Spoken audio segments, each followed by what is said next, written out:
this is your standard old safari snorkel.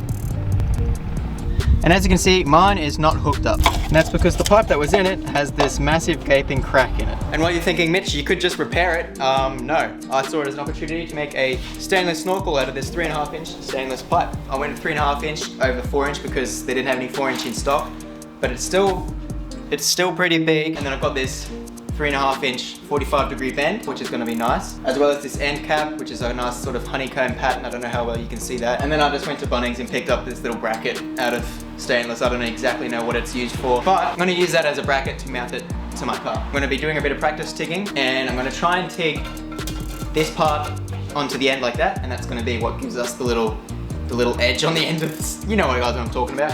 What we're gonna do is we're gonna cut up this old exhaust. Never really tigged anything before, so I'm gonna take a dabble at tigging with this, because this is gonna be on display on the outside of my car, so I don't exactly want to stuff it up.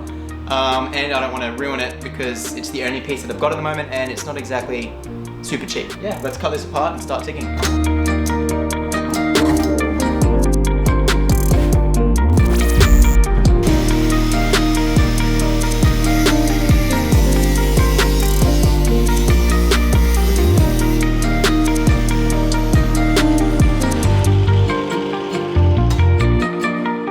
Alright, so I don't know how well you can see it, but there's a little lip on each side so that when it's together, there's like a little V-notch. Gonna set up the welder now and just see what we can do.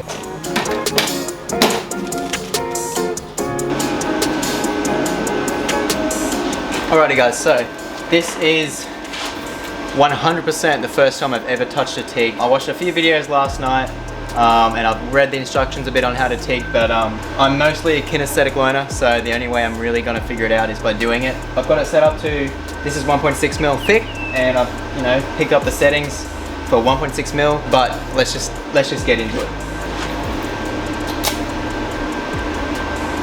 Alright, I don't exactly understand what happened and how.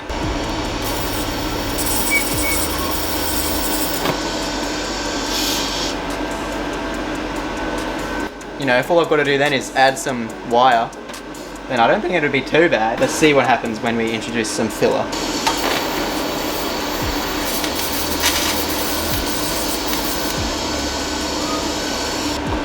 What do you do when it is fused like that?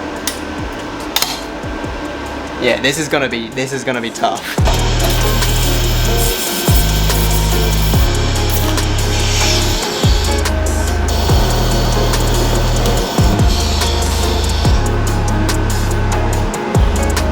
I love how I try to blow on it like it's a flame. First thing, right off the bat, that is the hardest thing to take control of. 1, steadiness, and 2, the height and angle, the whole torch. That's gonna be a learning curve because you gotta keep it a certain height away from, you know, whatever you're welding. Then you gotta make sure it's either right on top or depending on what sort of welds you wanna do.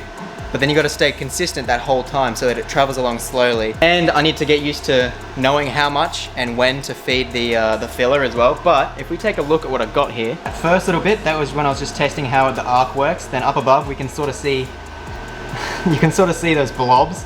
That's when I actually got the tungsten stuck to the actual piece. And then up here, my first sort of attempts at adding filler. You know, it looks so-so. With a bit of cleanup, that'd look better, I imagine, but this is that last pass that I did where I was probably not adding enough filler. It's kind of hard to see, but it was sort of eating away at the inside, but yeah, I mean, all in all, exciting. I'm excited to say the least.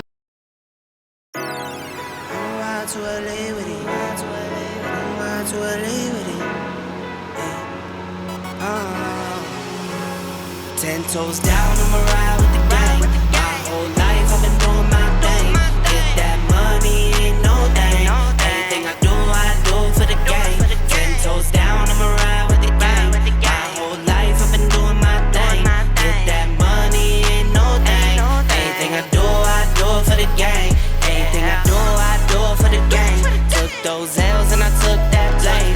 All money in, we ain't copping no change. Feel like Ice Cube, cause I did good day. Don't need 3. So that is now tacked into place with 4 pretty decent tacks. Definitely helps that it's a clean surface other than that. Alright, let's take a look. Straight off the bat here, way too many amps, way too much heat. I know. That's okay, it's all part of the learning process. I'm hoping I can sort of grind back this a bit. These are pretty much all flush, but this one is sticking up a little. Hopefully I can grind that back. But these are my little tacks I've just done, which don't look too bad. All 4 of them. So hopefully I'll be able to build off that. In terms of this though, I want to try and clean up this bottom one, because this bottom one's where I started, and you can tell that is shocking. But the other tacks are alright. I'm probably going to end up painting the whole thing black anyway, so I'm not too worried about the discoloration, but yeah, it's mainly just this deformity that is this bottom tack. Alright, so I've managed to do a little bit of cleanup on the top and the bottom weld.